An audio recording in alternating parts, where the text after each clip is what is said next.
Eu já tinha visto algumas obras dele em exposições, coletivas, e tinha visto uma maior maior quantidade no conjunto das obras dele na Bienal, uma Bienal que foi curada pelo Luiz Pérez Oramas, e tinha no primeiro andar uma grande quantidade de obras do Bispo, mas era um acesso só ocular, né? Porque não dava para chegar muito perto, era um grande palco com as obras, mas eu não tinha uma profundidade de estudo na obra de Bispo.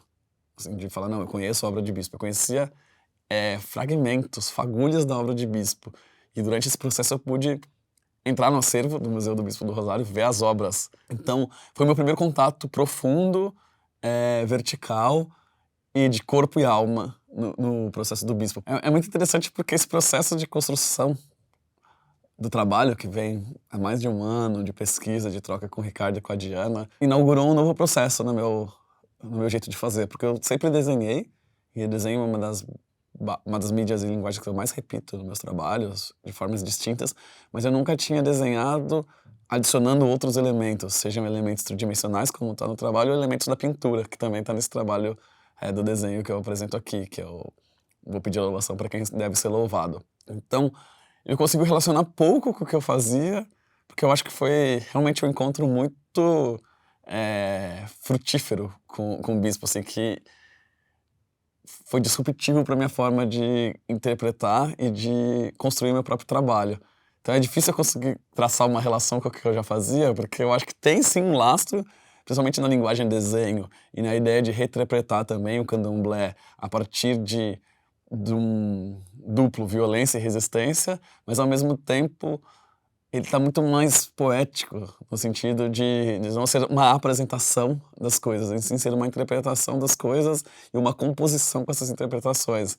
Então eu estou num momento muito interessante, porque inaugurou uma nova etapa, essa exposição.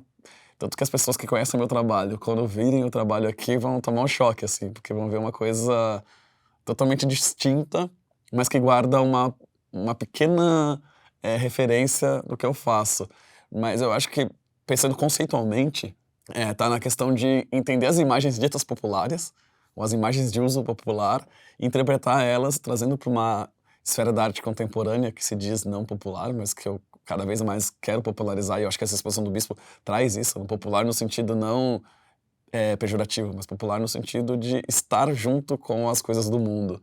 Então tem essa coisa de trazer as coisas do mundo e fazer uma ideia de mix, né? Um remix entre imagens de violência, imagens de resistência e elementos do candomblé e da umbanda. Hoje eu vejo que guarda semelhança na ideia de que a obra parte do nosso corpo. Tanto parte do corpo do Bispo quanto parte do meu corpo.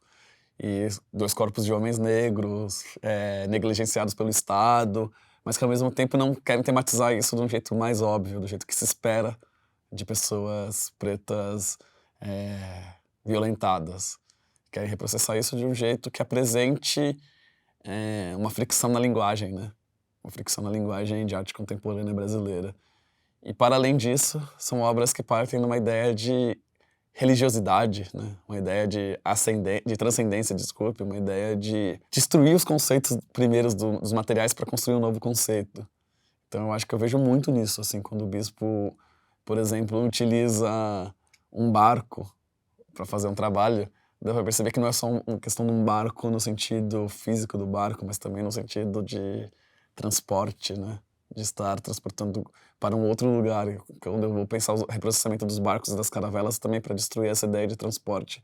Mas não para trazer uma ideia de transcendência, mas sim para trazer uma ideia de violência e que a gente precisa reprocessar essa violência. Então, eu vejo nesse lugar sutil do trabalho do Bispo de mudar pequenos aspectos dos objetos ou acumular os objetos e, a partir desse acúmulo, dessa pequena modificação de conceito, de substância e de sentido, trazer uma coisa super disruptiva, uma ruptura dentro do campo do sensível. Para mim, o material não vem antes do trabalho, ou melhor, antes da ideia, né? A ideia vem junto com o material porque o material é comunicação. Cada material que eu escolho, ele comunica alguma coisa. Assim como o Bispo também. E o jeito de fazer também no Bispo, né? Quando ele faz um bordado inspirado nos bordados de Sergipe, que ele via nas festas populares. A minha escolha de material e da forma de usar o material é muito de uma ideia de pensar uma arte conceitual brasileira, que utiliza dos materiais do Brasil para falar das coisas do Brasil. E faz referência não com os jeitos de fazer e dos materiais do norte global. Assim, para mim, os materiais vêm porque minha mãe era bordadeira, assim, então eu cresci vendo ela bordando vestido de noiva, fazendo cortinas e bordando cortinas. E toda a minha família, por parte de mãe, é cantadeiras, rezadeiras. Então também essa questão da linguagem, né, da língua, da palavra, das escolhas das palavras, de como elas ressoam e como elas são materiais de acesso a um lugar que não é o lugar que a gente está. E por parte do meu pai, a família do candomblé. Então eu fiquei nesses dois lugares de entender como, por exemplo, um giz de umbanda, uma pemba de umbanda, ao riscar no chão, não é somente um desenho que está sendo riscado ali, você está riscando um lugar que vai se transformar num outro lugar, que não é esse lugar físico que a gente tem. Então essas referências de infância, essas referências de adolescência foi me mostrando como o material é importante, a forma é importante e o jeito de usar a forma e o material, que seria a formalização no final, também é importante. Só que isso não vem de uma referência euro-americanocêntrica, assim. Ela vem de uma referência do que é acostumado chamar de arte bruta, arte popular, arte naif, mas que para mim é, por excelência, uma interpretação do Brasil. Querendo ou não querendo, a experiência da raça transforma totalmente a subjetividade das pessoas no Brasil, né? Ser uma pessoa negra e morar no Brasil te faz ter um outro acesso às coisas do mundo, um outro acesso à cidade, um outro acesso aos bens culturais, outro acesso à saúde, outro acesso à educação, outro acesso a tudo que deveria ser universal, né? Na ideia de um estado de bem-estar social, que é o estado que o Brasil usa como exemplo, né? Se exemplifica. Então, eu acho que colocar ele como um homem negro agora é importante. Isso não é o fim, esse é o meio. Racializar bispo, assim como é o meio racializar Jaime, racializar Rosana Paulino, Paulo Nazaré, Manuel Araújo, Sidney Amaral, para mostrar que as pesquisas e o resultado dos trabalhos provém da experiência racializada dessas pessoas no mundo. E que a experiência de institucionalização de bispo é mediada pela raça dele.